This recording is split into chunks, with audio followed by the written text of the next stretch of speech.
Hello, senhoras e senhores, sejam bem-vindos ao canal Pode Tá, um podcast totalmente voltado ao empreendedorismo, sonhos, carreiras, trajetórias. Hoje eu estou com uma convidada especial, mas antes, né? Quem acontece aqui? Quem é que faz o negócio? Você.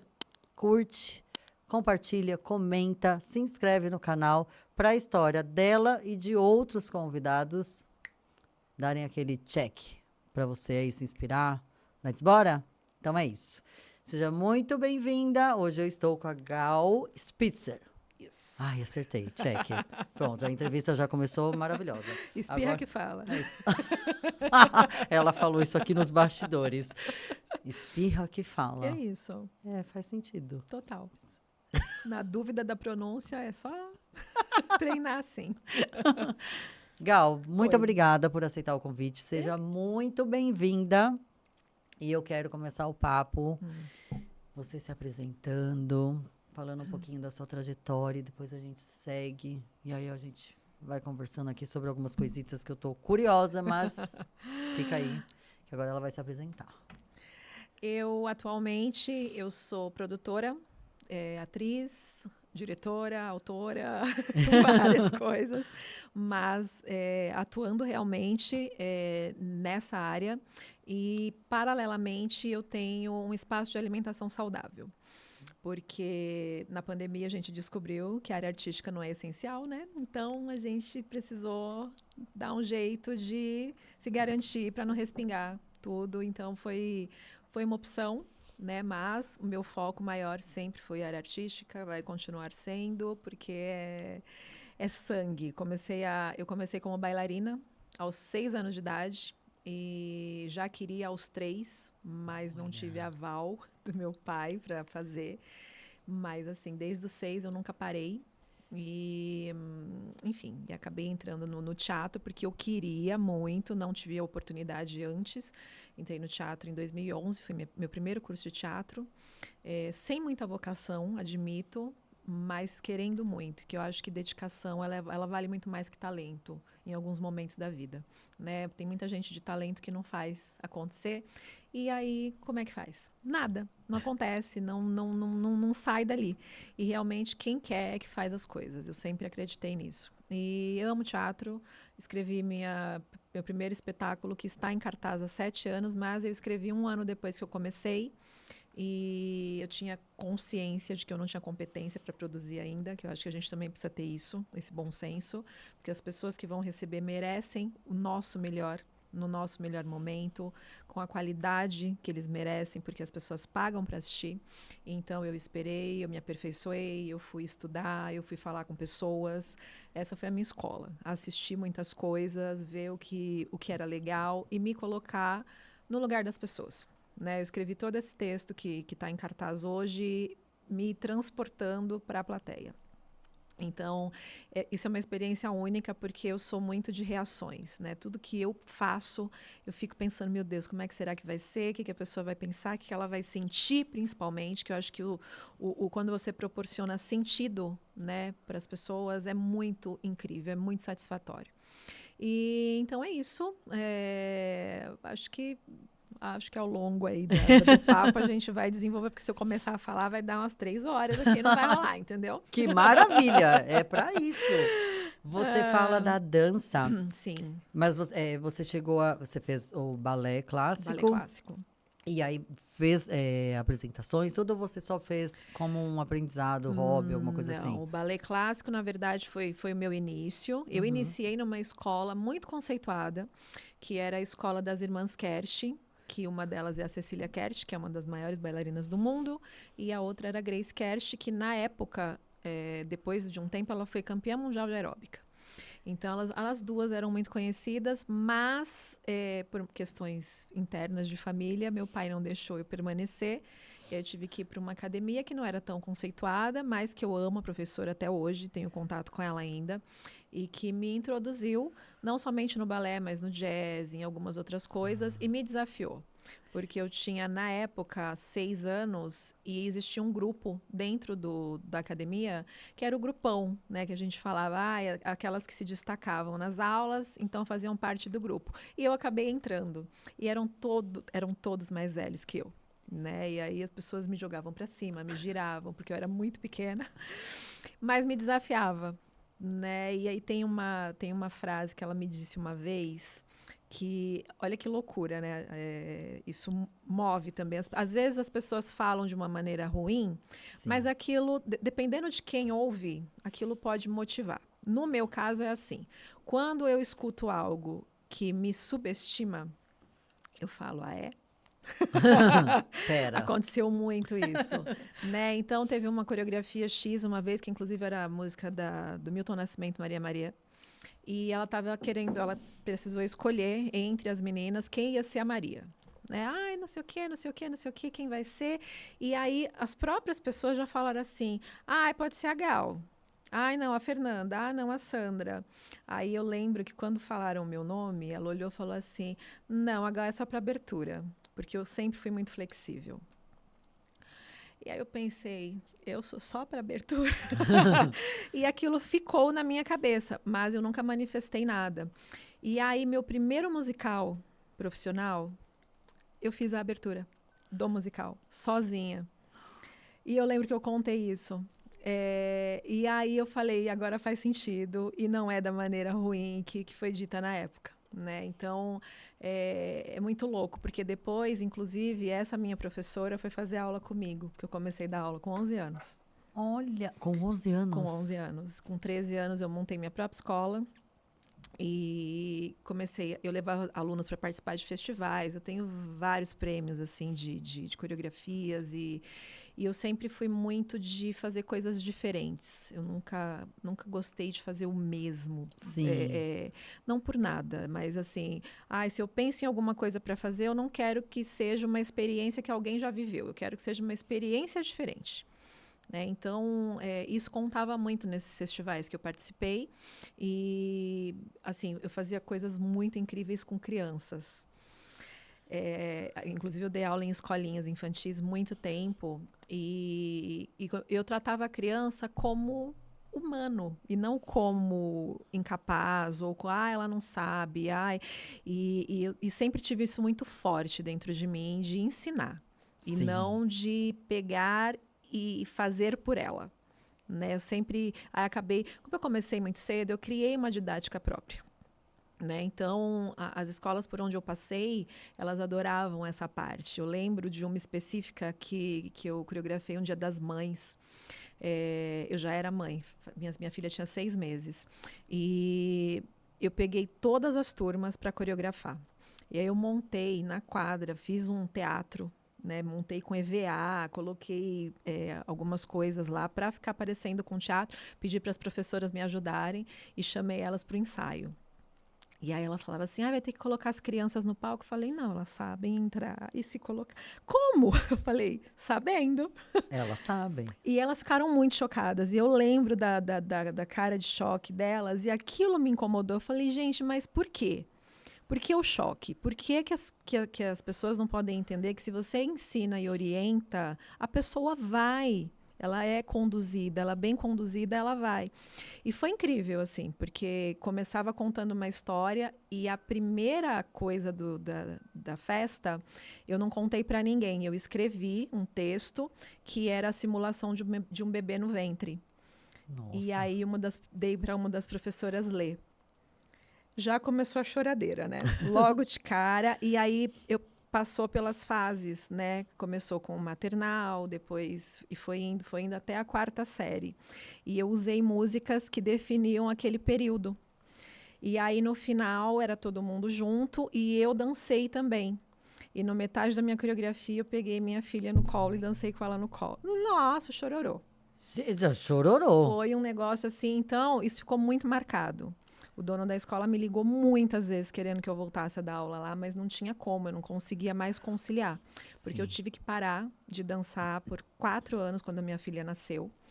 Mais uma vez, a arte não me proporcionou a possibilidade de sustentá-la Uhum. naquele momento, dando aula. Então, eu tive que trabalhar em empresas, eu fui gerente de call center, eu fiz um monte de coisa.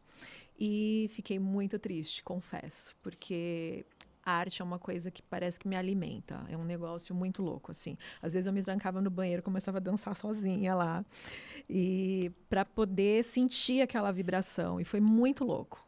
Assim, foi um processo bem complicado. Não, e você fala da energia, música, balé, dança. Sim, Nós estávamos até falando isso aqui na hora do almoço, aqui, música, né? A música, ela tem que ser ou cantada, ou tocada, ou escutada, porque, tipo assim, tem que estar em sim, alguma parte da sua sim, vida, assim, ela sim, tem que existir. E na dança, ela entra na parte também de expressão, de sim. sentimento, de extravasar. Aí já é um outro patamar Sim. da música, né? Que aí junta com a dança, com a expressão. A dança sempre me propiciou eu me expressar. Por quê? Eu até comentei que eu falava pouco, quase nada, quando eu era criança. Porque eu sempre tive muita vergonha. Muita de tudo. Então, eu queria estar no palco, mas eu não queria que as pessoas me vissem. Olha que loucura. Na minha cabeça Sim, passava aquilo. Então, eu meio que me escondia, mas fazia. Isso eu sempre tive vocação. Isso é uma coisa que eu ganhei esse talento, veio comigo, graças a Deus, mas eu também me dediquei e também desenvolvi isso. Porque sim. eu nunca parei, né? Eu nunca estagnei e falei, não, tá bom, já sei tudo. Isso não. Inclusive, tem um episódio da minha vida que eu tinha 16 anos, que foi uma grande lição que eu tive, que foi um professor que eu amo de paixão, que ele morreu, inclusive, em 2010. E foi muito triste para mim, muito complicado, mas ele foi uma figura masculina que me deu lições de vida. E eu sempre, por ter muita habilidade e muito talento para dançar, os professores que eu tive sempre, ela é muito boa, ela é a melhor, não sei. E você cresce ouvindo aquilo, é muito ruim. E eu Exato. só descobri isso quando encontrei uma pessoa que quebrou esse ciclo. Porque ele fazia um estágio no Centro Esportivo de Pirituba, porque ele era professor de educação física, e ele colocou um curso de dança e ele começou a dançar com 19 anos, isso é uma curiosidade. E é simplesmente um dos melhores bailarinos que eu já vi na minha vida. Você diz, Técnica, você pois diz é. 19, seria velho. Pois é, as pessoas sempre acham que não há tempo para começar. Sim. Sempre há. Se você estiver vivo, ainda é tempo. Para Uhum. qualquer coisa que você queira, desde que você queira. Né? Então, eu sempre digo Verdade. isso, que o que move as pessoas é o querer. É o primeiro passo. Se você não quiser, não adianta. Não, Você você não pode vai ter um fazer. ano, 20, Não 1000 anos, vai, exatamente. exatamente. Pode ter talento, pode não ter, mas se você quiser, você vai achar um jeito de fazer aquilo acontecer. Né? Então, o fato dele ter começado a dançar com 19 anos já me fazia admirar assim de cara. E aí eu lembro que quando eu comecei a fazer aula com ele não me elogiava. Eu estava lá fazendo meus alongamentos, que eu adorava. Ele passava por cima de mim, não me corrigia, não fazia nada, não falava comigo. Você não existia. E aí aquilo começou a me incomodar, assim, num grau, porque não era normal. Até que ele coreografou uma música que era um trecho de um musical que eu amo, que é o The Rouge. Ai, meu pai, esqueci o nome agora do. The Will Rogers Follies, que é o nome de um musical australiano. E essa cena era só com pernas e braços e mãos. Então não exigia nada daquilo que eu desenvolvi ao longo. Não precisava girar, não precisava de alongamento, não precisava nada. Era só você ter coordenação e ensaiar. E a coordenação também se ensaia, né? Então, e eu amava aquilo, porque eu lembro que eu vi, a primeira vez que eu fui, antes até de começar a fazer aula, eu fiquei louca por aquela coreografia. E aí ele resolveu reproduzir e me colocou para fazer tudo.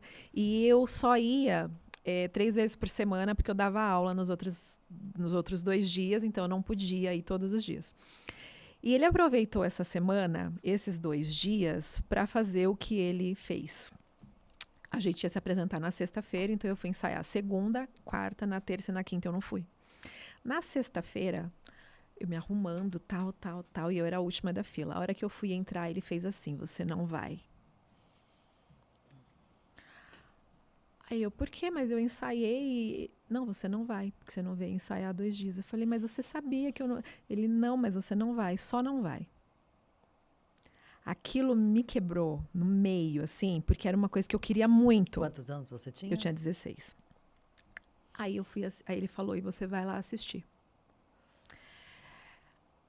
Aí eu fui assistir, ele colocou no meu lugar a menina que tinha mais dificuldade da turma. E ela fez. Olha. Ele não precisou falar. Eu entendi na hora o que ele quis me dizer. Chorei que nem uma maluca. E tinha uma coreografia seguinte.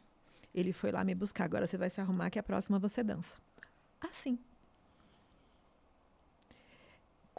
Não sei se qualquer outra pessoa teria tomado isso como algo positivo. Ou talvez tivesse ficado muito bravo, tivesse ido embora, nunca mais voltado. Mas eu não.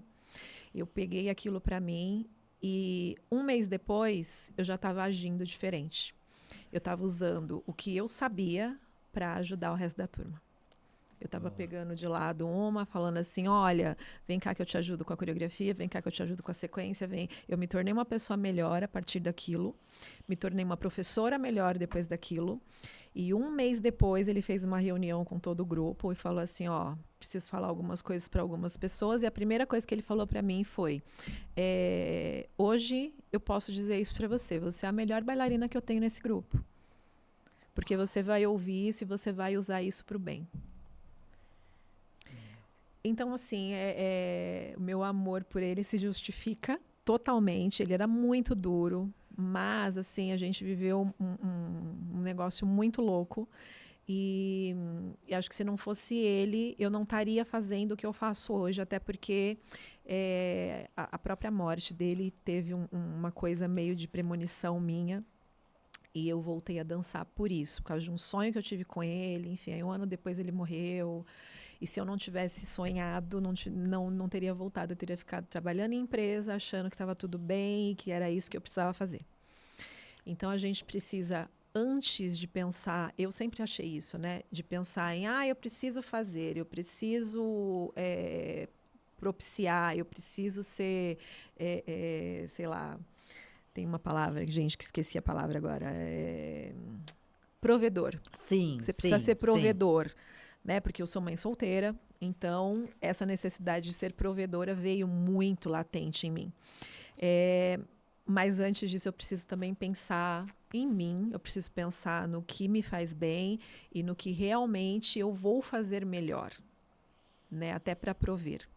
E foi isso. E hoje eu consigo, com o meu trabalho, prover. Gente, então... que ponto maravilhoso que você tocou nessa questão da... você fala, né? Ele foi muito duro. E aí, a coisa do elogio. O elogio, nós temos em casa. Porque minha filha é a mais linda do mundo. Sim. Isso é bom, alimenta, mas ele tem um limite. Um limite, né? Um certo ponto que o mundo lá fora não é essa rosa maravilhosa. E a gente tem que tomar muito cuidado com isso. Sim. E você aprendeu de uma forma muito silenciosa. Sim. Total. Né? Não foi com o esporro do tipo assim, Gal, aqui não, tá? Sim. Aqui você gosta. Não, foi no olhar, no silêncio, que fala muitas vezes mais do que uma palavra, né? Ali uma frase. Sim. Eu tive que compreender o que ele estava fazendo, porque senão não ia resolver em nada, né? E é isso. Cara, e você tinha 16 anos. Sim. 16 anos a gente tá com o ego lá no céu, o mundo gira em torno da gente e, tipo... E que se exploda, né? Tipo assim, nesse sentido. Independente da índole. Eu digo pela idade mesmo. E você ter a consciência de que aquilo foi bom para você, com essa idade, não era só boa bailarina. Era boa ouvinte. Sim, isso. Né? Precisa. Eu acho que a gente... às vezes, a gente entra numa discussão, né, com pessoas... E a gente também tem que entender quando a pessoa está só a fim de discutir e quando ela está a fim de resolver. Porque se ela estiver só a fim de ganhar a discussão, não vale a pena. Quando você entra numa discussão para resolver, ela vale a pena, independente do tempo que ela dure. Né? Então, eu acho que esse olhar que a gente precisa ter com o... Assim, a gente encontra hoje em dia pessoas que não manifestam interesse real no que a gente faz, no que a gente é, no que a gente fala. Às vezes a gente está conversando com alguém, a pessoa está pensando em qualquer outra coisa e não prestou atenção. Sim. E assim, pelo menos falo por mim, eu tenho o costume de prestar atenção no que as pessoas falam. Né? Às vezes as pessoas me contam alguma coisa da vida delas. E aí, sei lá, 1 mês, 2 meses depois, ela vem falar, ai, não lembro se eu te contei. Eu falo, contou, foi isso, isso, isso. Como que você lembra disso? Porque eu prestei atenção, você não me contou? Se você me contou, era importante para você. A partir do momento que a pessoa quer te contar algo, aquilo tem uma importância para ela e a gente tem que ter respeito por isso. Sim, e aí você fala no sentido que, olha, nem a pessoa prestou atenção no que ela Exato. está falando. Exato. Gente, e é muito isso mesmo. louco isso. Então, eu acho que isso me torna uma boa profissional, porque o próprio fato de eu ter escrito um espetáculo foi para proporcionar coisas para as pessoas. Foi me importando com o que as pessoas gostariam de receber. Tá? Então, assim, é por isso que o espetáculo faz sucesso, por isso que as pessoas que vão assistir se sentem agraciadas, né? Elas se sentem acarinhadas, porque a gente se preocupa totalmente com elas. Então, vamos lá. Dança, você ainda tem alguma participação em dança, professora, alguma coisa? Assim, ainda tenho minha técnica, porque é uma coisa... Eterna. É eterna. Eu tenho uma cena que eu coloquei dança no espetáculo, porque eu precisava colocar, falar não dá. Como fui eu que escrevi mesmo, eu tenho essa liberdade, tá tudo bem, coloquei. Tanto que tem bastante, né? Os 3 personagens dançam alguma coisa no espetáculo. Mas eu parei de fazer aula em 2018. Recente. E parei de dar aula. Eu dei aula de teatro musical durante 6 anos, numa escola muito bacana aqui na Zona Norte, inclusive. Na escola Edu Rodrigues, que é ótima. E parei em 2019 de dar aula lá. Então, você fez dança, logo depois você já fez o teatro, emendou tudo junto ou não? A dança foi até... eu comecei com teatro em 2011. E a dança eu comecei em 89. Não, a dança você continuou. E aí você ingressou no teatro no meio. Continuei fazendo shows. Eu fiz muito show com banda, baile. Olha. Então, assim, dança é tudo, né? Banda, baile é que nem cantor. Cantor que vai fazer banda, baile, ele aprende a cantar de tudo, porque é obrigado. E o bailarino é a mesma coisa. Sim. A gente dança desde, sei lá, axé, até o sertanejo, até os anos 80. Tem uma mistura de coisas e é uma delícia, eu amava. Era uma coisa que eu amava. E eu sempre fui muito ligada, né? No 220. Então, acaba todo mundo, meu Deus, ela fez 4 horas de show e não para quieta. Aí que é pior, porque quanto mais tempo você fica dançando, mais disposição ali, energia. Eu fiz show com artistas também famosos. Fiz com Gustavo Lima, fiz com Mato Grosso e Matias. Aliás, essa experiência com Mato Grosso e Matias é uma coisa que eu tô para contar faz tempo, então, que me incomoda. Vamos contar aqui. E eu acho que eu vou falar hoje. A nova versão, a nova dupla? Foi em 2011 isso. Ele estava vivo ainda. Sim. E tinha o Matias, ele pegou só o nome, mas não lembro se era sobrinho dele, o que era. Era um rapazinho mais novo. Sim. Então era só o Mato Grosso. Mas aí envolve também uma coisa que eu sofri na minha vida inteira, porque eu sou grande. Eu sou alta, eu tenho a estrutura larga e ponto final, eu nasci desse jeito. Só que as pessoas me fizeram acreditar a minha vida inteira que eu era gorda. Sério? Porque eu ia fazer show, você é gorda. Porque você tá gorda. Porque... Era nesse nível. Então, eu criei uma coisa... Eu fiquei bitolada. A vida inteira bitolada. Por quê?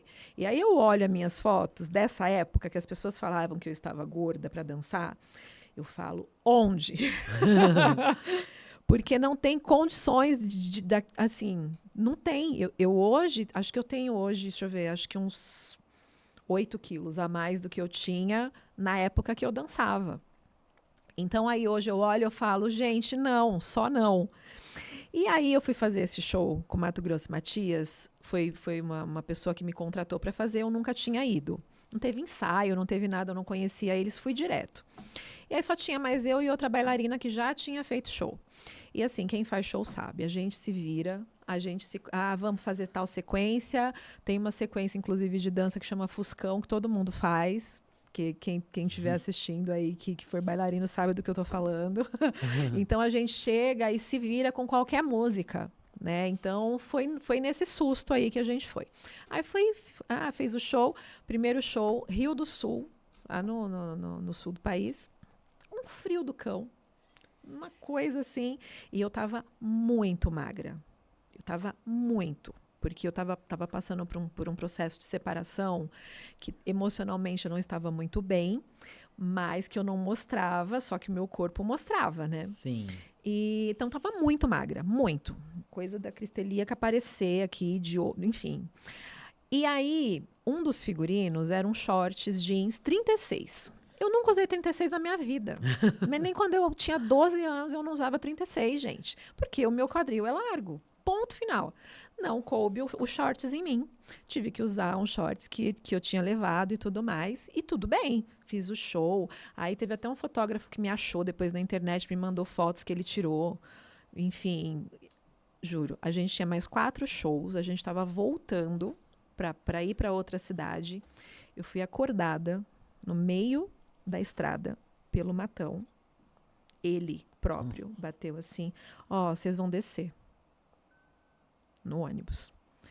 Ele pegou o cachê, deu na minha mão, parecia quando a avó faz contrabando com o neto, sabe? Que dá assim na mão. Aí eu acordei assustada, assim, desceu eu e a outra bailarina no meio da estrada. Gente. Ali chegando na Castelo Branco, tinha uma faixa de segurança, deixou a gente ali e pediu para um pessoal do escritório ir buscar a gente. E depois, a menina que me contratou, que era a coreógrafa, falou que ele achou que eu estava gorda e não quis mais que eu fizesse o show. Caramba. Então, assim, eu passei por uma situação dessa. Não foi a primeira, mas essa foi a pior para mim, porque foi humilhante, foi uma coisa muito absurda, assim, muito, muito. Eu achei muito absurdo. E eu já vi, os últimos tempos, inclusive, amigas minhas passando por isso. Teve uma amiga que passou recentemente, que ela fazia um programa de TV, que ela foi tirada do elenco porque falaram que ela estava gorda. Gente, corpo que dança é o seu corpo. Se você dança, é o seu corpo que dança, acabou. Ponto final. Sim. Não tem isso de estética mais. É muito feio isso, é muito horrível. Isso acaba com a mente das pessoas. Eu já fiz coisas absurdas para me manter magra, achando que eu estava gorda. É muito louco. Então, hoje eu trabalho com alimentação, mas completamente focada em saúde. Porque hoje eu me sinto saudável, coisa que eu nunca fui na minha vida, justamente porque eu ficava fazendo loucura para ficar magra.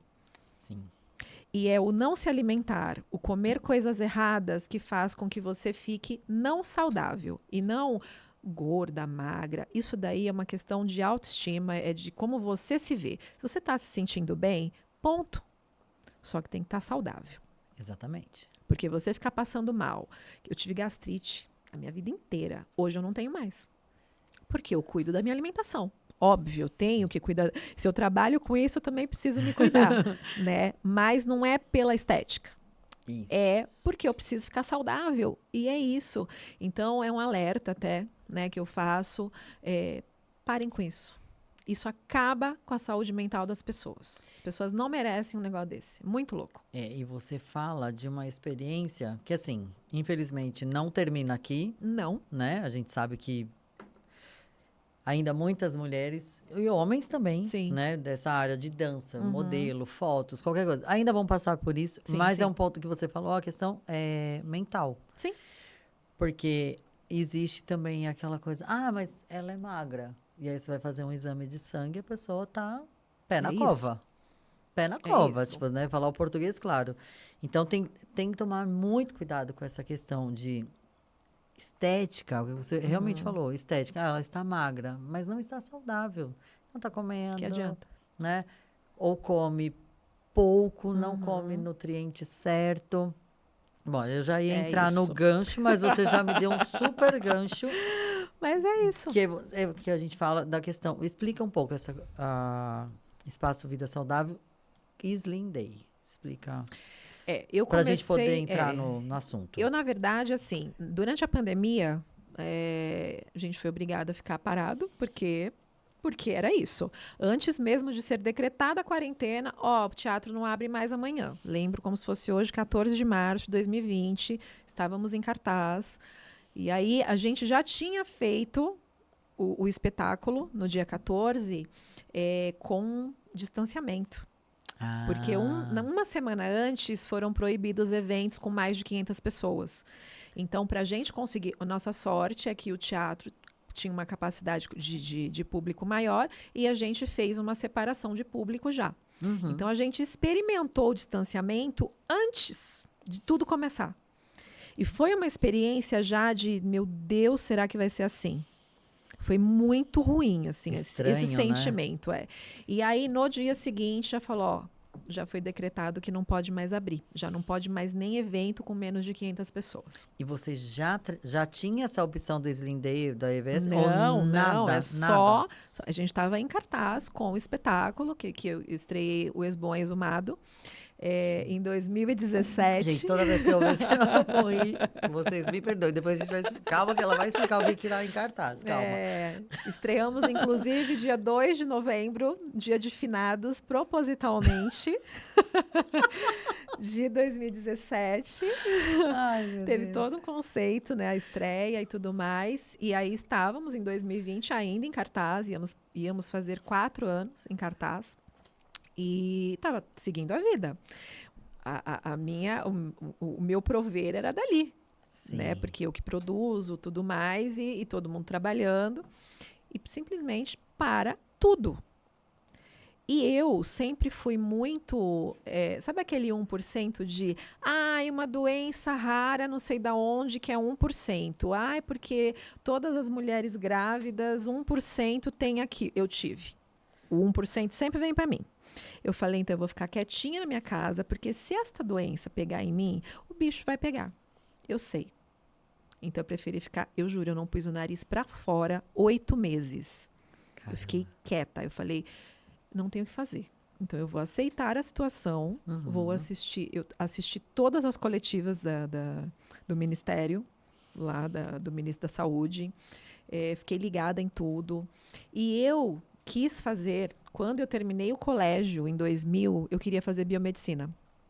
E aquilo ficou na minha cabeça. Eu falei, se eu tivesse feito, eu estaria ajudando neste momento, eu não estaria aqui parada, sem fazer absolutamente nada. Então, aquilo foi me matando também nesse sentido, né? Porque eu sempre gostei de ajudar. É uma coisa... E ver que eu não podia fazer absolutamente nada era um negócio muito louco. Você é muito ativa. Muito. Eu comecei a ajudar com cestas básicas, a recolher cestas básicas para mandar para um grupo, para mandar para artista. Comecei a fazer alguma coisa. Mas eu sabia que eu não podia sair dali, eu não podia fazer muita coisa, né? Só que em julho, agosto, não dá. Inventei uma peça virtual. Peça virtual? Que inclusive até tinha esquecido de comentar sobre. Criamos um conceito de peça virtual, chamei alguns amigos, atores que também estavam parados, Blota Filho, Débora Muniz, Danilo de Moura, que fez o Timaya no musical, no lugar do Thiago Abravanel, Carla Pagani, Hernando Thiago e Silvio Toledo. E aí a gente criei um roteiro, chamava Presente de Grego. Criei um roteiro que era feito numa videochamada. E a gente criou uma espécie de TikTok em tempo real. A gente apresentava ao vivo, cada um na sua casa, cada um na sua tela, mas a gente conversava de tela para tela. Chegava a passar objetos de tela para tela. Era muito legal. Meu Deus, por que eu não vi isso? Foi muito legal, assim, foi um sucesso o negócio. A nossa estreia tinha quase 200 pessoas na sala, que a gente fez pelo Zoom. Sim. Então as pessoas compraram ingresso e tudo, aí a gente fazia um bate-papo no final, né, para receber feedback. Então assim, foi um negócio muito legal. Então, deu uma amenizada naquela situação. Só que a pessoa estava 8 meses em casa, parada, e o que sempre me segurou com o meu peso foi a dança, foi o movimento, foi essa coisa toda. Aí juntou ansiedade com estar parada, eu engordei 25 quilos em 8 meses. Eu fiquei muito grande para os meus padrões, para o meu estado de espírito, tá? Isso não é uma regra. Aham. Então, assim, eu não estava me sentindo bem. Quando a gente voltou com a peça, em outubro, que aí autorizaram a Sim. reabertura, naquele. Tinha algumas Máscara, regras, vacina, exatamente, tal. distanciamento e tudo. Não, vacina foi só no ano seguinte, Ah, é né? verdade, só em 21, Mas é verdade, autorizaram, verdade. mas autorizaram o distanciamento, a Isso. reabertura para poucas pessoas e tudo mais. Quem entrava nos figurinos? Eu não. E aí eu falei, então, preciso. Aí eu encontrei Slim Day, que é com a pessoa que eu trabalho hoje também. A gente tem uma equipe, né? Porque é uma franquia e tudo mais. E comecei a fazer. E eu emagreci em 2 meses. Tudo que eu tinha conquistado durante a pandemia, eu consegui emagrecer. E aí, depois das eleições de 2020, começou a fechar tudo de novo. Por quê? Rolou o oba-oba, rolou o sai pra lá, o sai pra cá, e festa e não sei o quê. A fase vermelha, a fase não sei o quê, fase laranja, e aí pode ficar aberta só até as 8 da noite. Aí a gente tinha que cancelar a peça do nada, porque não podia abrir no fim de semana. Eu falei, eu não vou entrar nisso mais. E aí eu vi que eu conseguiria fazer o mesmo negócio e comecei a fazer o negócio na minha casa. Eu abri a empresa dia 25 de dezembro, foi a minha primeira entrega de Slim Day. 25 de dezembro de 2020, no meio da pandemia e no meio do Natal. Exato. E aí foi um sucesso absurdo. Meu primeiro mês foi um faturamento absurdo e eu fazia em casa. Né? Eu fazia em casa, minha filha me ajudava, o Silvio me ajudava também. Tive muitos clientes. E aí, em 2022, eu abri um espaço físico. E aí, agora eu atendo presencialmente para o almoço e continuo fazendo as produções de entregas de Slim Day e Slim Week. Eu fiz... agora eu não lembro se foi em 2019... Gente, eu falo que essa questão da pandemia deu uma bugada no tempo. Parece que entrou num buraco e você não sabe que dia que... Eu não... Agora... Eu até falei, vou falar, né, que a gente conversou no camarim, que eu achei que era ela que tinha... Que depois eu vi o endereço, fiz uma confusão. Mas eu fiz, eu achei sensacional. Nossa, eu achei muito bom o resultado. Muito bom. Eu não sou de comer besteiras, mas eu gostava de beber vinho, gin... E aí, na pandemia, que você falou a questão, né? Ansiedade. Avacalhou. Sim. Mas, se eu não me engano, eu fiz em 2019. Eu acho que foi 2019. É perfeito esse negócio do Slim Day. E Muito. é gostoso. É que eu gosto. Sim. Tem gente que, né, tem um paladar. Mas eu gosto. É esse o ponto. Suquinhos. Ai, maravilhoso. Então, porque assim, as pessoas associam dieta com coisa ruim, com coisa... E, na verdade, quando você começa a cuidar da sua saúde, você tem que cortar a palavra dieta. Porque quando você usa dieta, é uma coisa que você já coloca na sua cabeça que é limitada, que ela tem um prazo definido. E quando você tira a dieta da mente, você entra num modo estilo de vida. Isso. Que eu acho que é o que tem que pegar. Né? Eu vou mudar os meus hábitos. Acabou. Você não precisa falar, estou de dieta. Né? Quando você vai recusar alguma coisa. Sei lá. Olha, você quer esse bolo de chocolate inteiro para você comer? Não, obrigada. Exato. Mas por que tá de dieta? Não, porque... Eu não quero. Porque não consigo comer tudo isso. É assim. E não é uma questão mais de você simplesmente decidir. O seu organismo, quando você começa a mudar os hábitos, ele mesmo começa a mandar, que é o ideal. Porque a gente se alimenta como combustível. Nada mais. A gente é um tanque de gasolina e a nossa gasolina é o que a gente come, é o que a gente coloca para dentro.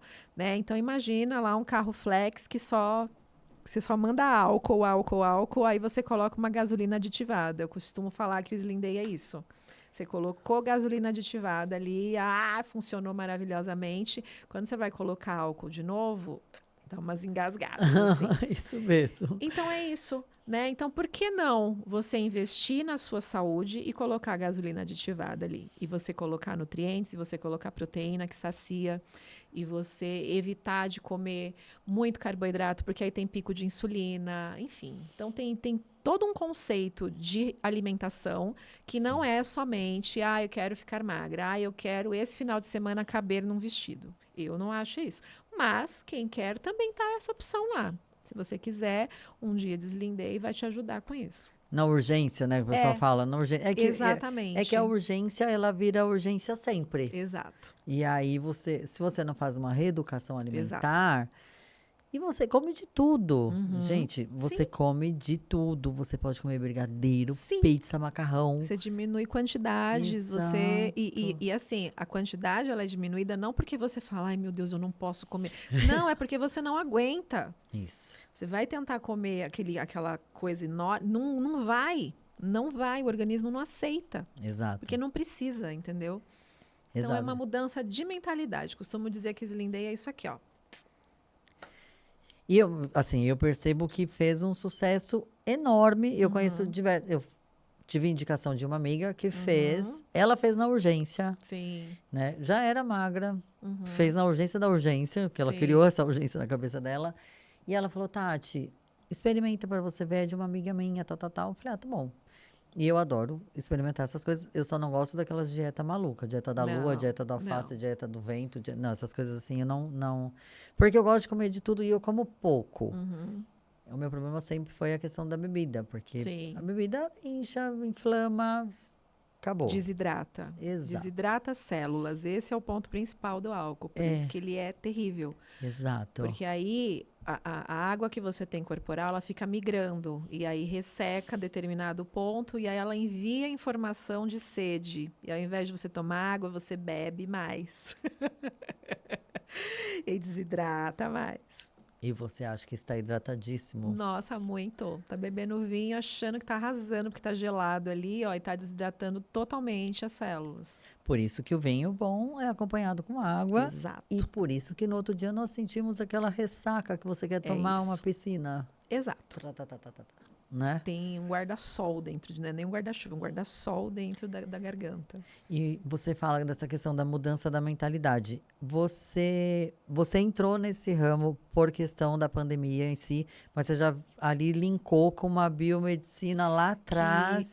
Eu comecei o curso de biomedicina, só que assim, tempo é uma coisa muito complicada, né? Porque naquela época, em 2000, era uma coisa que eu queria tanto, mais tanto, mais tanto, mais tanto, mais tanto. Só que eu não consegui fazer porque não era muito popular ainda o curso. Então ele tinha em alguns lugares, e o lugar mais perto que tinha na época para mim era São Bernardo, e eu morava em Osasco. Então eu ia ter que atravessar a cidade toda. Mas era o mais perto. Senão era só fora da cidade, entendeu? E aí eu falei, não, eu não vou cruzar São Paulo todos os dias, no meio do trânsito. Eu trabalhava na época numa seguradora, dava aula, e sempre tive que associar uma coisa com arte. Não, assim... O único período que eu fiquei só com a arte foi de 2017 até... Não, mentira. Foi de 2011 até 2020. Até final de 2020 eu fiquei só com a arte. Mas em todos os outros períodos eu tinha que colocar alguma coisa junto para conseguir manter uma estabilidade financeira. Sim. Que é muito complicado isso, né? Mas hoje, enquanto nada acontece, a arte me sustentaria bem, né? Com o que foi construído. Foi tudo muito pensado, muito planejado, né? Então, aconteceria. Mas a parte de alimentação é uma parte que, para mim, ela é primordial, né? Então, eu também ajudo as pessoas com o meu trabalho. Quando eu vejo alguém feliz porque conseguiu um objetivo, porque conseguiu... Eu atendi pessoas que tinham necessidades de saúde específicas, né?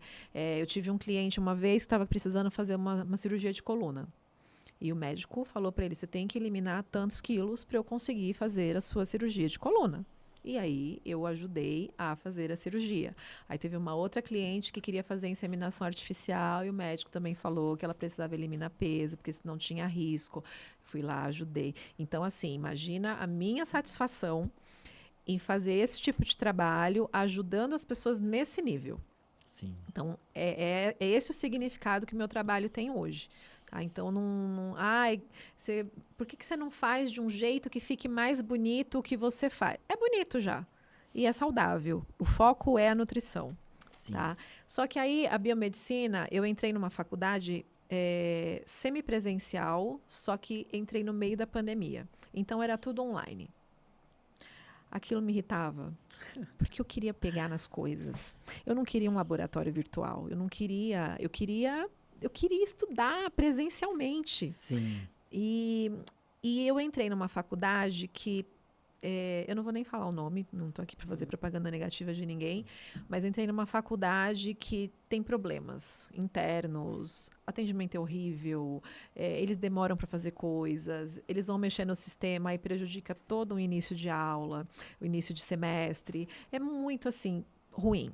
E eu tive um problema com um professor determinado que foi extremamente mal educado, extremamente grosseiro, e eu fui pegando o bode, acredita? Fui pegando o bode do curso.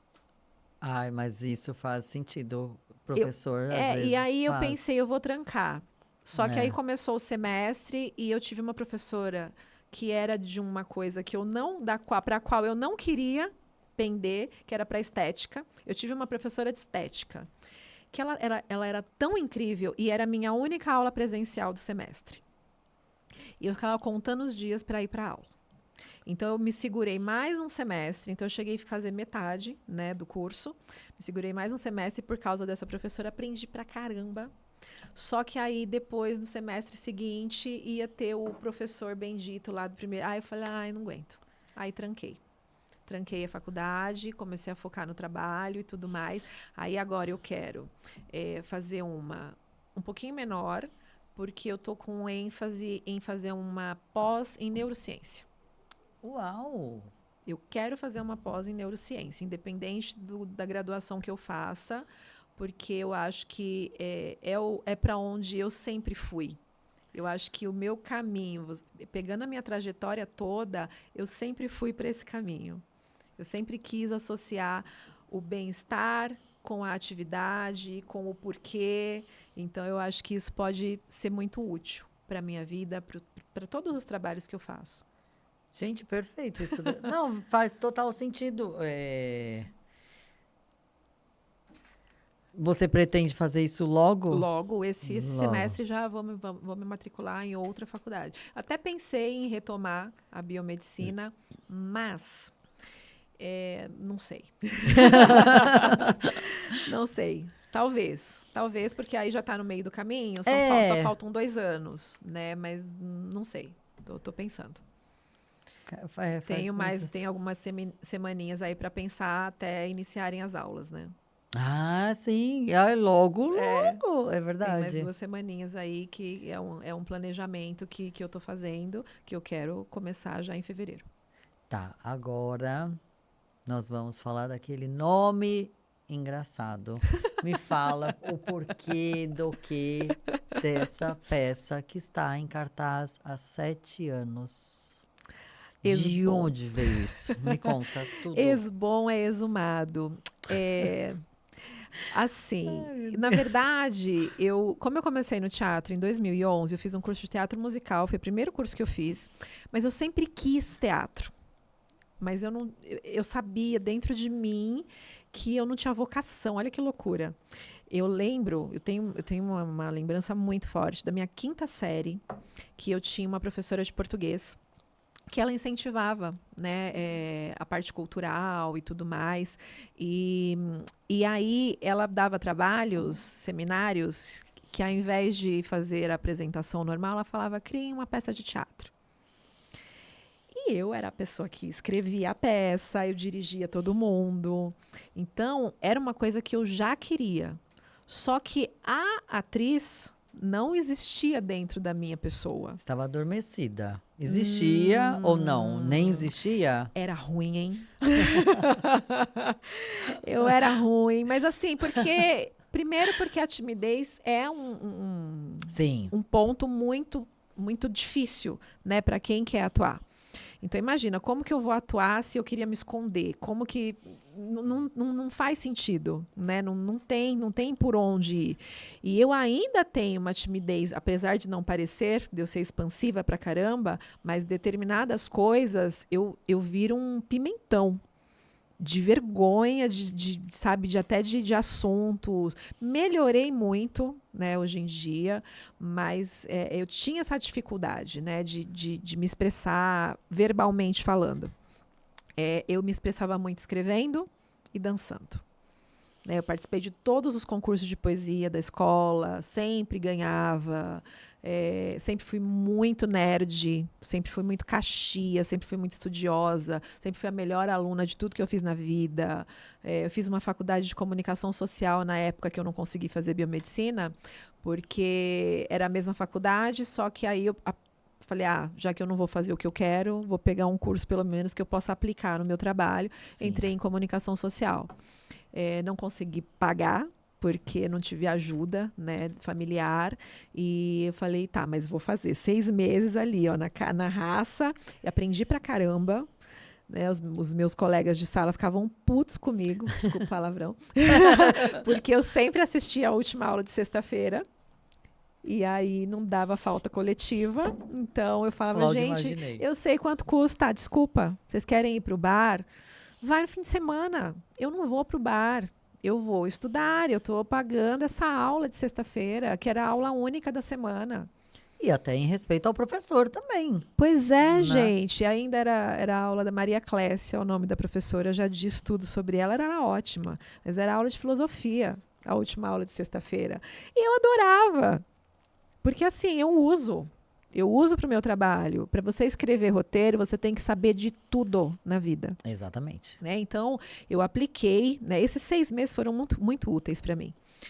Ajudei muitos colegas a tirarem nota boa, não colando, mas ajudando eles antes Sim. da prova. Que eu sempre falei, não passo cola. Eu ajudo, chego 2 horas antes para ajudar, explicar. Fazia várias, né, mesas redondas lá de estudo, mas cola não passava. Dom de professora. Então, Dom de professora. Isso eu sempre tive. Eu sempre gostei muito de ensinar e depois dos 16, daquela lição de vida, melhorou ainda mais isso.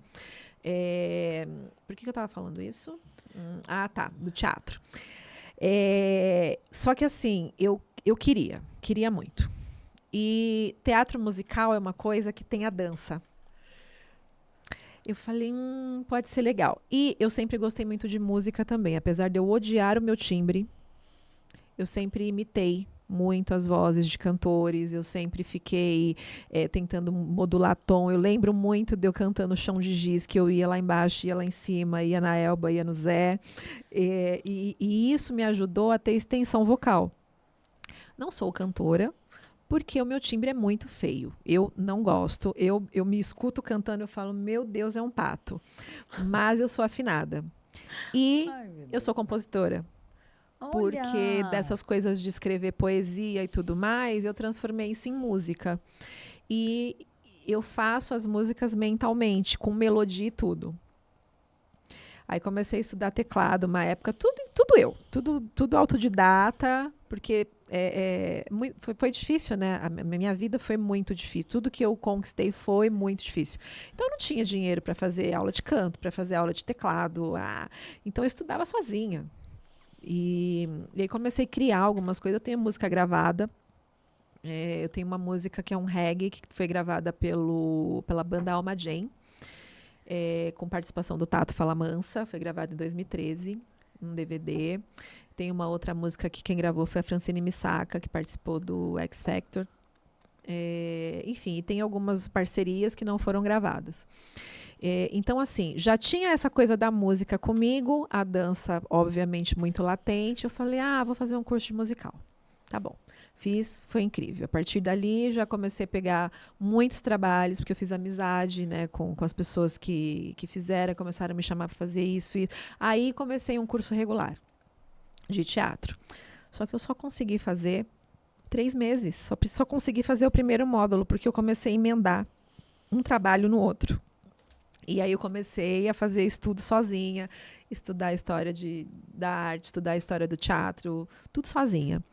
E fazer. Então, a minha experiência, a minha bagagem é muito de palco, de sentar do lado de gente que sabe mais que eu e ficar aqui, ó. Fala mais que eu quero saber, que eu quero ouvir e assistir. E é isso. Então, assim, eu acho que tem muito erro também das pessoas que começam, que elas acham que já sabem de tudo e não escutam quem já tem experiência.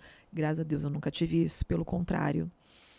Eu fiz amizade com gente muito boa, e que eu sempre respeitei demais, respeitei a opinião, respeitei dicas principalmente.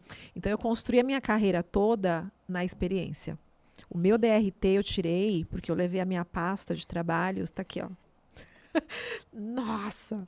Então, assim, foi muito isso, né? De fazer acontecer com muita dedicação. Muita. Aí fui fazendo cursos. Fiz curso na SP Escola de Teatro, fiz curso no ETA, fui fazendo cursos, muitos cursos. Que eu acho que estudo nunca é demais, né? Então, você está começando, eu vou fazer que nem você ir pro... Não, eu fiz cursos também, tá? Fiz muitos cursos, muitos. Estudei com muita gente boa. Tive muitos diretores muito bons. Mas, assim, quando eu estreiei a minha peça, eu ainda não era boa. Eu admito isso. 2017, eu estava no caminho.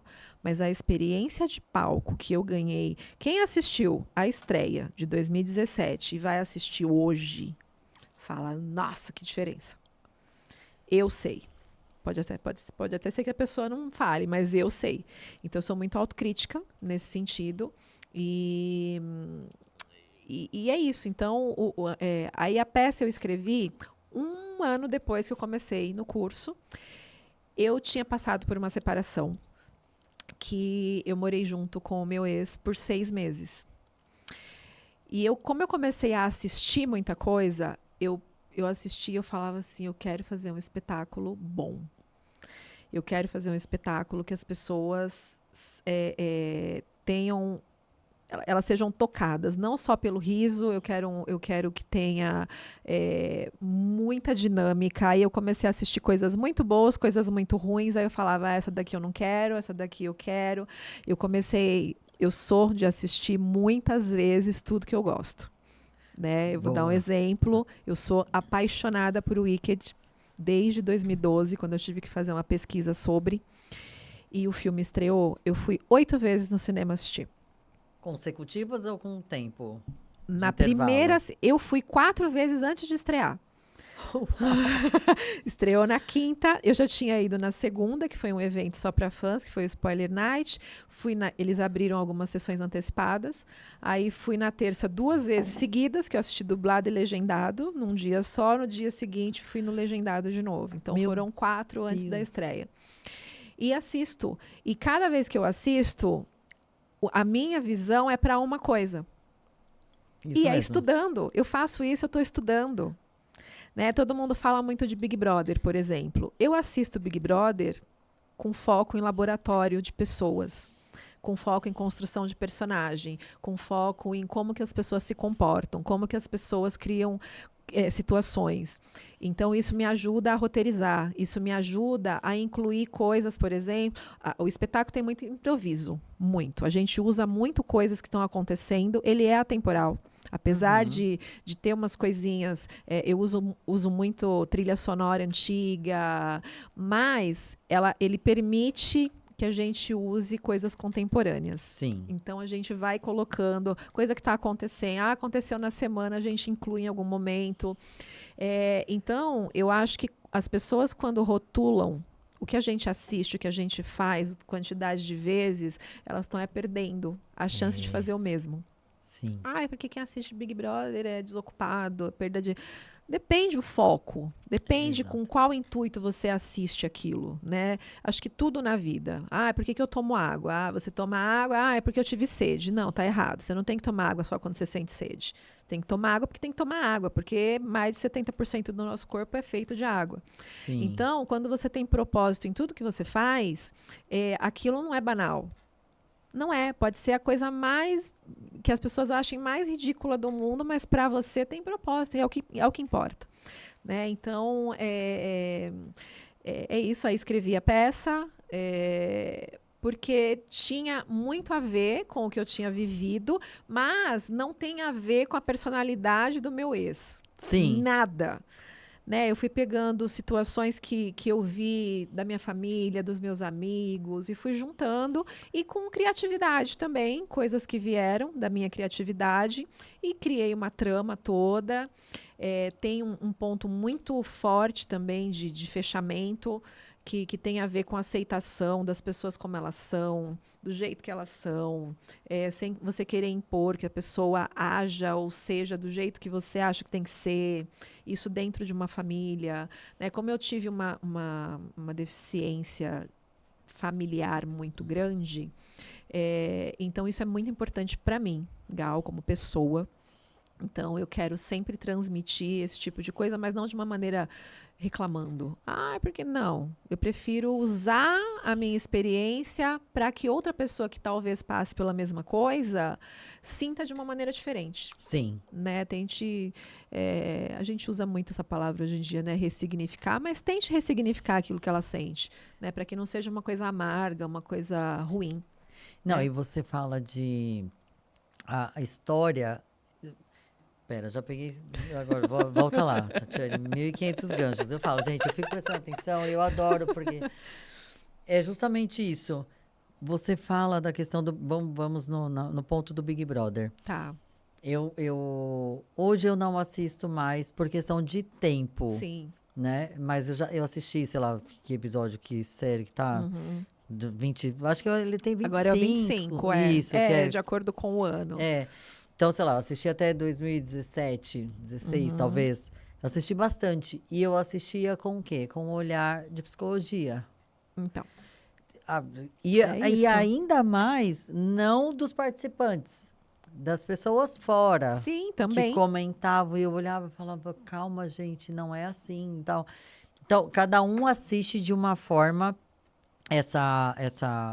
esse tipo de programa, reality, né? A gente tem a Fazenda, tem o Big Brother. Sim. Com olhar que, pra você fazer a parte de personagens, gente, aquilo ali, É o ideal. todo ano tem uma estreia. É um laboratório vivo. Exato. Totalmente.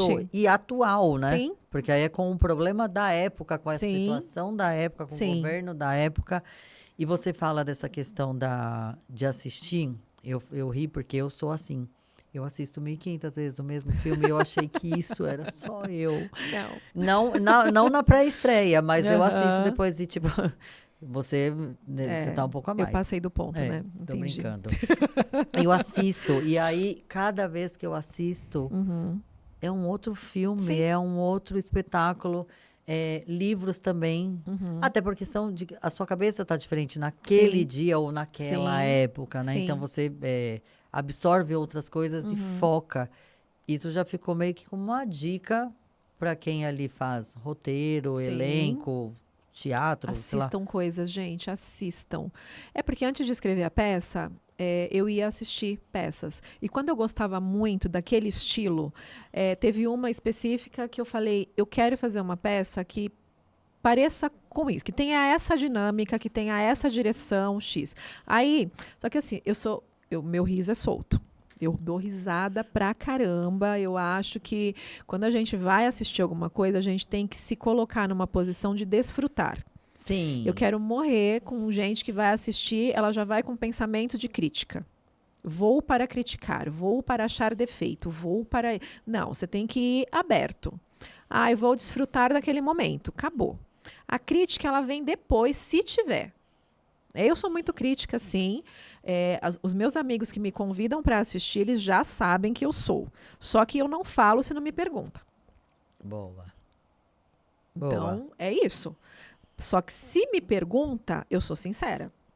Que é o, que Mas é o certo. respeitosa. Mas Sim. sou sincera e respeitosa. Sim. Né? Porque eu acho que o sincerão que não tem respeito também não vai. Não. Não Sem rola, é muito senso, né? feio, Mas assim, se me pergunta, eu falo, então, eu acho que, sabe aquela parte? Olha, eu acho que o conceito disso talvez ficasse melhor dessa forma. Respeitoso. Você consegue dar a sua opinião sendo respeitoso, gente, não precisa avacalhar. Não precisa ser Exatamente. babaca. Né? Então, e aí, assim, quando eu ia assistir, a primeira vez eu via, eu aproveitava a história. A segunda vez, eu já ficava assim, ó, a parede está mexendo assim, ele está entrando por ali, assim. tem uma coisa ali, é a direção, tá bom, mudou. Tá. Então, cada vez que eu ia assistir, eu via uma coisa. E anotava quando eu chegava em casa. Até porque eu tenho uma memória estranha. A minha memória ela não é boa, ela é além do normal. Eu tenho HD inútil dentro de mim, que eu guardo coisas assim desnecessárias, que eu quero inclusive esquecer. Então, mesmo quando eu não anoto algumas coisas, eu lembro. Né? Mas, como é estudo, eu ia lá e anotava. Né? Eu tenho um bloco de notas aqui, às vezes eu tenho uma ideia de espetáculo, eu vou lá e anoto. Porque aí eu vou criando depois a partir disso. E então, assim, eu falei, eu quero um espetáculo que as pessoas vejam o nome e queiram assistir. Eu pensei no nome primeiro, antes de escrever. Olha que legal. Que é o oposto do que as pessoas fazem, né? Então, eu queria que fosse um trocadilho com ex. Isso levando em conta as experiências que eu tive. Queria alguma coisa com ex. E aí comecei a fazer. O que será que fica bom? E aí saiu o nome. Quando saiu o nome, eu comecei a escrever. Caramba. Aí escrevi, a primeira vez que eu parei para escrever, eu escrevi em 2 dias, 19 páginas. E parei. Não sei se foi bloqueio criativo ou se foi simplesmente, não é agora que eu tenho que terminar de escrever, e guardei. Uhum. E aí, 1 ano depois, eu voltei a mexer, e aí escrevi, deu quase 100 páginas, o total. Ficou imenso. Imenso, só que quando eu produzi, eu precisei ter 4 visões, que são completamente diferentes. Porque eu sou a produtora, eu escrevi, eu sou diretora e eu estou em cena. Então, a produtora pensa comercialmente. A diretora, tecnicamente. A autora pensa na trama, né? Pensa na história que está querendo ser contada. E o ator pensa no que funciona. Gente, o mix. E eu consegui fazer com que essas 4 coisas trabalhassem juntas, sem que nenhuma dominasse. Então, assim, o autor, geralmente, ele é apegado. Sim. É muito difícil você falar com o autor, vamos cortar. Não, mas essa parte é tão especial, tão importante. Só que aí, nos momentos de corte, o que eu pensava? Isso não está funcionando. Aí vinha a atriz. Isso o público não está recebendo bem. Aí vinha a diretora. Tecnicamente está sujando a cena. Eu já cheguei a cortar cenas inteiras. Cheguei no dia assim, falei, essa cena aqui sai hoje. A gente vai direto para a próxima. Nossa. Eu não tive nenhuma dó do texto. Porque ele precisa funcionar. Se ele funciona, se o público recebe... Então, assim, reação é meu termômetro. Ele me move, né? Reação é uma coisa que me move. Então, tem coisa que... Aí, às vezes, tem coisa que funcionava muito, que agora não tá... vamos cortar. E coisas que podem funcionar, vamos testar? Aí a gente testa. E aí testou. Mas aí talvez, se você pudesse fazer assim, talvez funcionasse. A mesma coisa. Aí vem a diretora. Aí vem a produtora, olha, não está vendendo, acho que é por causa disso. Aí vou lá, converso com as outras 3 e aí a gente resolve. E é muito assim, né? Então eu já percebi que inclusive tem espetáculos que eu estou com uma visão de uma, outra com outra, é muito louco.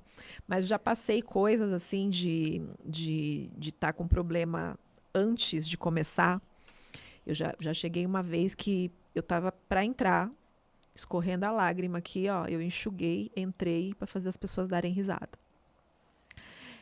Então isso fala muito sobre mim. porque eu sempre fui muito de guardar minha dor no bolso para ajudar as pessoas. Sempre fui muito de, depois eu sofro, mais tarde, quando eu chegar do trabalho. Sim. Sofria, sempre enfrentei, eu nunca tive essa coisa de vou esquecer o que eu passei para não sofrer. Não. Eu pensava em tudo, eu ficava até aquilo não doer mais, que eu acho que isso é superação. Não é você limar da sua vida o que te aconteceu, até porque isso te agrega também, né? Que seja como lição.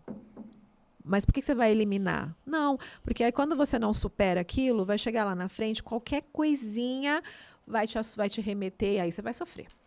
Exato. Porque aí você não passou pelo processo, né? Então, nunca deixei. Mas eu nunca deixei de viver ou de fazer o que eu tinha que fazer pelo sofrimento. Exceto o ano passado, que eu tive um problema pessoal muito pesado e que foi a primeira vez na vida que parece que uma força me puxou e eu usei um termo que eu sempre abominei, que foi eu não consigo.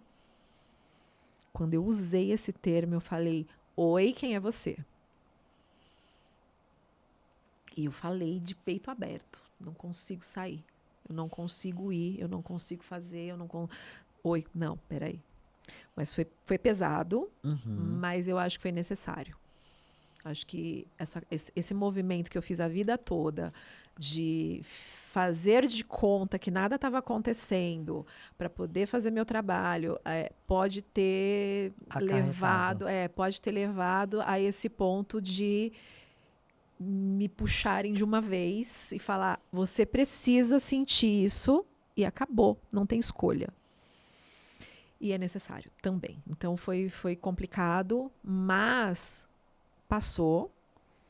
Tô de novo, né, nesse modo, vou fazer acontecer, usando até o que aconteceu como combustível, né, que o me subestimar e o ter problemas sempre foi combustível para mim. Né? Então, basicamente é isso. E a peça é isso, é um misto de qualidade, que eu sempre prezei por isso, eu sempre quis, apesar das pessoas acharem, Ex-Bom Exumado, que nome estranho, que nome legal, que nome, deve ser aquelas pecinhas populares. Não, você vai assistir, você vai ver que tem uma qualidade. Eu prezei muito por não ter palavrões, não tem um palavrão na peça. Por quê? Porque eu quero que a família vá assistir. Sim. Não só o casal, não só o jovem, não. A gente tem crianças na plateia. Que legal. Dão risada. Aliás, aconteceu uma coisa no final de semana passado, que foi um casal com os 2 filhos, devia ter uns 7, 6 anos. Rindo, os 2 rindo muito e participando e não sei o quê. E aí a mãe contou que o ano passado ela comprou ingresso. Tava só ela e os 2 filhos. Falaram, a gente vai no teatro. Ai, que saco no teatro. Ai, não quero. Ai, não sei o quê. Ela falou, vai, vão sim, vão sim, vão sim. Eles foram, adoraram. E esse ano, o pai veio junto. E aí, eles que falaram, mãe, a gente tem que levar o pai naquela peça. Ai, que legal. Gente, quase choro. Assim, eu sou muito emocionada, né? Essa palavra que usam hoje em dia, sou emocionada, ó, só de lembrar já fico com o olho marejado e isso é tão importante, assim, são coisas que eu vejo, eu já vi muita coisa, né, de plateia, porque eu fico aqui, mas eu fico aqui, ó, prestando atenção no que tá. E eu também tenho essa coisa de assistir as coisas várias vezes, eu sempre gosto de levar alguém. E aí, quando eu levo alguém, o meu foco é aqui, ó, para ver qual é a reação. É muito louco isso.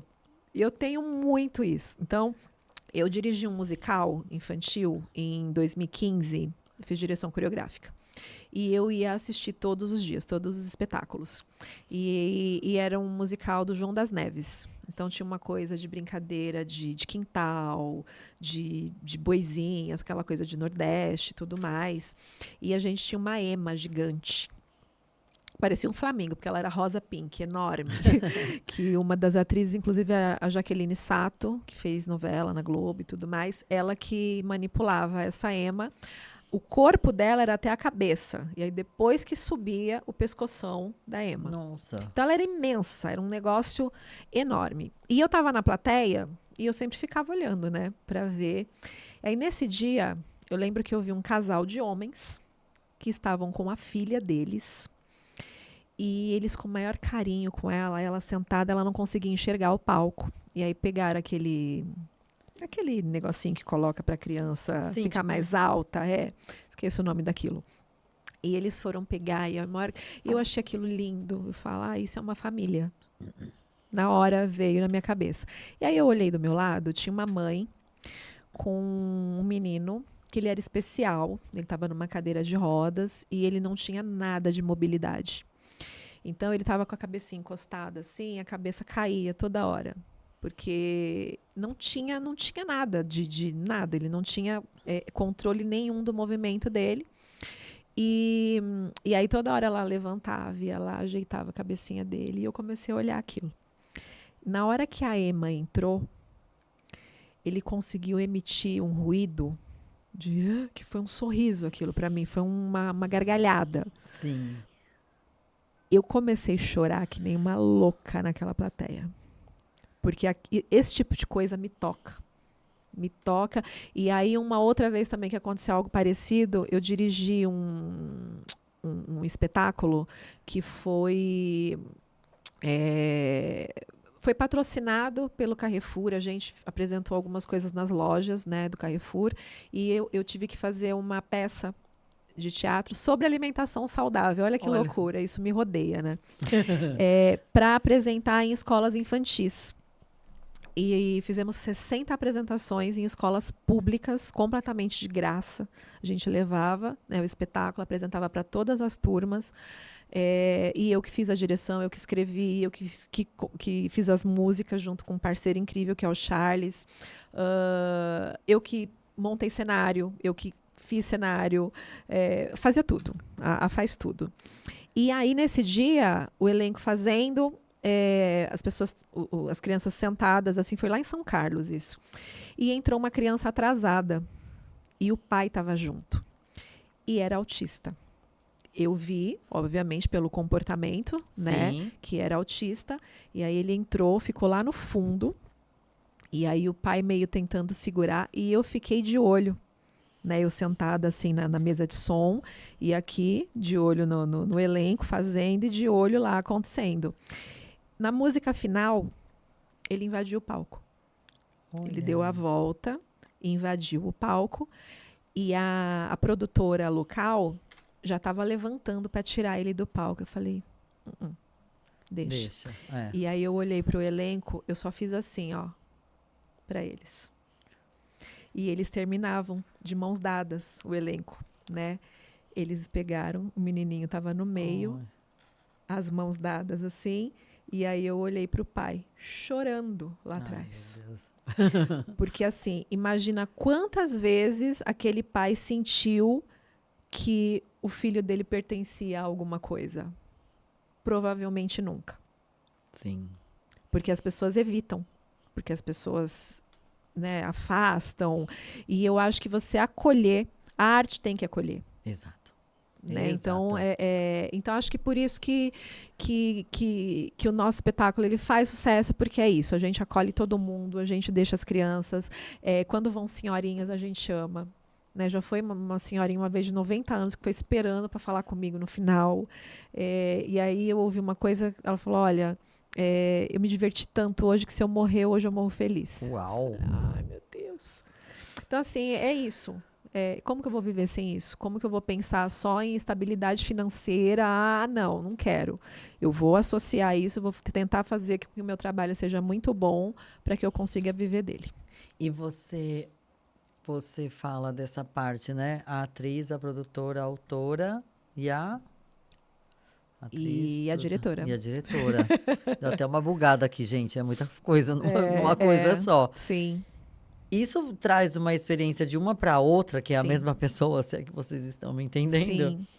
De tipo um olhar clínico. E aí entra, óbvio, uma atriz, uma dançarina, ela já tem a arte ali aflorada, então já é uma percepção diferente, o Sim. movimento, o falar. Só que eu acredito que você tendo essas 4 funções ali no palco, você vê como 4 pessoas de tipo da mesma área, que você Sim. já falou para outra produtora, segura, Sim, né? sim. Outra pessoa falaria assim, não, tira, Uhum. né? Não pode atrapalhar. Sim. Você está nas 4 Funções. funções, Sim. nas 4 funções, só que com a emoção Sim. de dona. Sim. É muito louco. E assim, eu, na verdade, como eu já tive muitos problemas de trabalhar sempre para os outros, só que eu sempre fui muito proativa e aí eu sempre quis fazer muito, né? Sempre quis ajudar aqui, ajudar ali, ajudar lá e eu quebrei muita cara na minha vida. Eu passei por coisas muito difíceis, assim, de situações que eu não esperava com pessoas. Então, cada vez que eu passava por essas situações, essa própria do Mato Grosso e Matias, eu falava assim, eu vou trabalhar para mim. Eu vou ter o meu, eu vou me produzir, porque eu quero trabalhar com as pessoas e respeitar as pessoas. Sim. Então, como eu gostaria de ser tratada é como eu trato as pessoas, né? Por exemplo, eu não fico gritando com ninguém. As pessoas que trabalham para mim, eu tenho um baita, até para corrigir. Eu falo assim, olha, deixa eu falar sobre uma coisa assim, ó. Vamos tentar fazer. Tem todo uma coisa para ter respeito, porque a pessoa que está ali, ela está ali porque ela também é capaz. Eu não posso simplesmente anular a capacidade dela ou o talento dela porque eu vou fazer uma correção. Sim. Então, isso é respeito pelos outros, né? E a partir do momento que você só apanha, você fala, caramba, não precisa disso, não tem necessidade, né? Eu sou muito rígida, eu sou muito chata. Eu costumo dizer que eu sou chata. Ah, vou trabalhar com... Ó, sou chata, tá? Eu já aviso. Mas eu sou chata no sentido de, olha, isso aqui é aqui. Se você tirar daqui, não vai estar certo. É ali. O cenário, eu faço o check-in dele toda vez, né? Porque a gente monta tudo bonitinho, eu vou lá, eu arrumo, eu tenho toque de simetria. Eu sou a chata da simetria. Então tem que estar tudo retinho, tem que estar tudo certinho.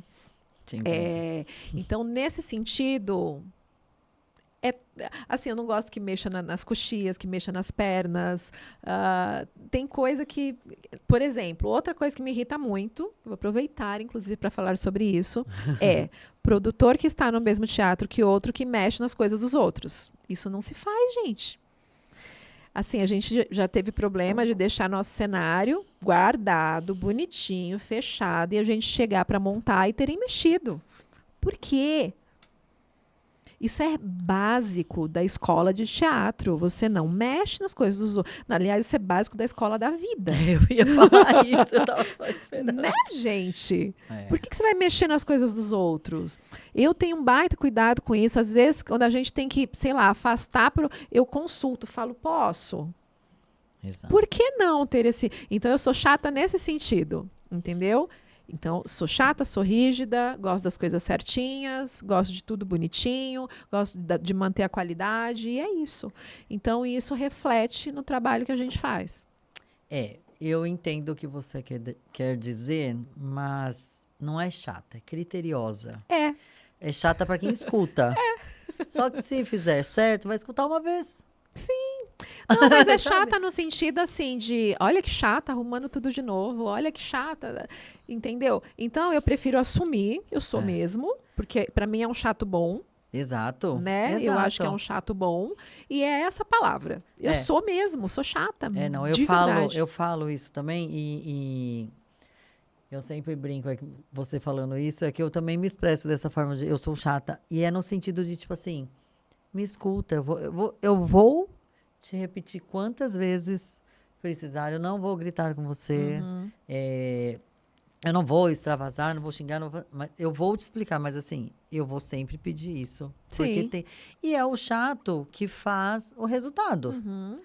Se você, e você fala dessa questão de mexer nos produtos de outras pessoas, de repente é uma peça ali que você quebra, que faz parte do cenário e que aquela é a peça-chave, você acaba Sim, exato. com a produção, o teatro da outra pessoa, né? Exato. O espetáculo. Sim, Então tem que ter uma preocupação, e você falou, é na vida. na vida, Não é gente. só no Você teatro. não tem que mexer no que não é dos outros, gente. Pelo É. amor de... Assim, por exemplo, quando eu dava aula de dança, de teatro musical, como tem música alta, né? Então eu sempre tinha que... mas era um grito de motivação. De atenção. Mas assim, quando eu ia chamar a atenção de aluno, eu até brincava. Falava, ô Maria, ô João, ô José. Eu sempre colocava, sei lá, por exemplo, Maria Bia, Maria Camila. Eu pegava o nome da pessoa e sempre falava. Por quê? Porque eu também acho que é um carinho. Sim. Só que o fato de eu sempre falar muito alto por conta de música, algumas pessoas falavam, nossa, fica gritando. Não é isso, gente. Eu preciso Não. falar alto. Né? E É outra diferente. coisa, você faz peça de teatro. Sim. A atriz de teatro fala alto Sim, eu já... naturalmente, porque é aqui, ó, Uhum. né? Tem que falar alto, não tem um estúdio com microfone, com boom, é ali na voz mesmo. Exatamente. Quando eu tô contando, assim, quando eu tô conversando informalmente, eu até falo baixo. Fala mesmo. Eu falo baixo, falo normalmente, assim, não tem... Mas quando eu tô contando coisas, e aí vai embora. Vai embora. E ainda assim, eu tenho uma questão de voz também que eu aprendi com um amigo meu, que me dirigiu uma vez, porque a minha voz, ela soa mais agudo. O soar dela mais alto é o agudo. Aqui. Uhum. Só que se eu falo assim, ninguém suporta me ouvir. Então, quando eu ia para o palco, eu tive que lidar com isso. E aí, ele me dirigiu, ele falava, pensa grave, pensa grave, pensa grave. Então, hoje, quando eu projeto, já vai automaticamente para o grave, tá vendo? Ó, tá no grave o tempo todo. Em alguns momentos até sobe, mas porque é involuntário. Mas já é um hábito, já é uma técnica minha de pensar. Quando eu estou para ficar rouca, é um problema. Porque aí afeta justamente o grave. E aí eu tenho que usar a técnica para colocar as coisas para cima, para poder... assim, estudem. Não é fácil. Não acha que é só chegar e falar. Porque se eu não tivesse técnica para fazer, não tivesse conhecimento disso, em vários momentos a peça teria ido... Porque fiquei rouca. Às vezes um ar-condicionado que está ligado muito forte traz uma rouquidão. Exatamente. E a gente faz aquecimento vocal, faz tudo que tem que fazer. Mas tem coisa que é externa, que não tem como controlar. Sim, e você precisa do aquecimento, tudo, a gente sabe Sim. disso, mas além de tudo isso é fono. Sim. Fono, né? Você tem um fono bom, ele te traz. Nós estávamos até falando dessa questão de cantar. Uhum. Qualquer pessoa pode cantar, desde Sim. que ela tenha a aula de canto e pega o grave, pega o agudo, Sim. faz um mix. Desde que ela queira. Se ela quiser, também. ela vai. É. Ela pode não ser a melhor cantora do mundo, porque isso também depende da parte orgânica. Exato, né? exato. Não é uma coisa que... Mas assim, você consegue desenvolver habilidade para cantar. É. Né? Eu cito como um bom exemplo Miguel Falabella. Ele não é um cantor, mas ele canta. Exato. Ele dá conta no palco, e muito bem. Muito bem. Entendeu? Mas assim, não vai ser o cara que vai dar uns agudões, que vai fazer... Não vai, porque não é da natureza, entendeu? Mas ele é bom no que ele faz, porque ele estudou para isso. Sim, eu vi uma vez o Carlinhos Brau, ele escolheu um rapaz no The Voice. Uhum. E assim, tipo, o Lulu Santos olhou, as outras pessoas olharam e falaram, nossa, mas por que você escolheu ele? E aí ele fez assim, tipo... Depois. E aí, ele explicando ao decorrer da gravação do programa, esse menino, ele ficou, acho que, tipo... Talvez em terceiro lugar, quarto lugar, não lembro. E ele falou, qualquer pessoa pode cantar. Uhum. E eu vou mostrar que esse menino vai ficar... Vai cantar. E assim, ficou de um nível que até eles que têm experiência, Lula, que eu não lembro os outros dois participantes, Uhum. ficaram em choque de, tipo assim, o que você fez? É experiência, é a voz. Oportunidade. Não, e outra, a pessoa já tá ali no The Voice, já tem uma mínima noção, né? Já Exatamente. tem um pezinho ali na Sim. cantoria. Sempre precisa ter alguém que acredita, É, né? Quando não somos nós mesmos, porque muitas vezes a gente quer muito uma coisa, mas a gente não acredita que seja capaz. sim. E aí sempre aparece aquele anjinho lá que fala, eu acredito em você. E é isso, é bem por aí. A gente se auto-sabota, né? Muito, Principalmente na arte. muito. Principalmente na arte. Mas isso é uma coisa que eu não fiz. Porque eu poderia ter me sabotado e falar, não, você não tem vocação para ser atriz. Não faça. Não. Pelo contrário, eu falei, eu vou fazer isso. Eu vou fazer. E deu certo. Muito, graças a Deus. Você hoje deixaria uma dica, um conselho, não vou falar dica, conselho para quem quer seguir, tanto faz, no teatro ou na dança. Qual o conselho que você daria? Se quer, faça. Não importa se você vai ser profissional disso, mas se é uma vontade sua de praticar, de fazer, de viver aquilo, faça. Pode ser que isso te leve a um profissional, a uma coisa mais séria, mas pode ser que não. Sim. O pode ser que não é ruim. Porque pelo menos você entrou ali onde você queria, você fez aquilo que você queria. E se acontecer do profissional chegar, aí sim, estude mais, se dedique e, principalmente, faça as coisas com seriedade. É esse o ponto. Você tem que tratar aquilo como algo importante, né? Como algo... não sei bem a palavra, mas como se fosse uma coisa, uma prioridade, né? Eu acho que quando a gente se torna muito bom, é quando a gente prioriza o que a gente faz e principalmente quando a gente ama o que a gente faz. Que o amor, ele motiva, ele leva a gente para onde a gente quiser. Então, assim, eu amo o que eu faço. É esse o ponto. E acabou, gente. Eu vou falar o que agora? O que eu vou falar? Gal, eu quero te agradecer. Eu que agradeço. Gente, que história maravilhosa. E esse nome, eu vou olhar. Toda vez que eu olhar esse nome, eu vou rir. Esbom é Tá o nome aqui exumada. da peça. Esbom é exumado. Isso. E agora você está em qual teatro? A gente está no Teatro Santo Agostinho. Vamos ficar em cartaz até final de fevereiro. Em fevereiro, aos sábados, em janeiro, reestreamos, inclusive na primeira semana de janeiro, 3 de janeiro, a gente já estava lá no palco. Então, nós fizemos sextas, sábados e domingos, final de janeiro, sextas e sábados, e em fevereiro, aos sábados. Maravilha. Sábados às 8. Eu vou, óbvio, que aí é uma outra parte que você já imagina que a gente vai fazer um Visitando Negócios. A gente já vai pegar um kitzinho Slim Day, que a gente não é boba. Eu acho. Ai, gente, maravilhoso. Quero te agradecer de verdade, Gal. Eu que agradeço. Foi incrível, adorei. É isso. É sobre esse seu conselho. Matou, tipo, check. Tá assinado. Obrigada, de verdade. Muito sucesso. Obrigada. Você Igualmente. que está aí vai acompanhar a peça lá pessoalmente, mas você também vai ver os bastidores. A gente vai combinar isso aqui direitinho. Acho digno. Ai, já gostei. Teatro Santo Agostinho fica atrás do metrô Vergueiro, viu? Facinho de chegar. Atrás. Desceu do metrô, subiu a escadinha, tá no teatro. Ai, maravilhoso. Maravilhoso, é isso. Gente, amei. Obrigada. E tem o Instagram também da peça. Não, vamos deixar todas as informações aqui Acho na digno. descrição. Vai passar aqui. Vitor, ó, querido. Obrigada, querida. Eu que agradeço. E você, até a próxima. Beijo.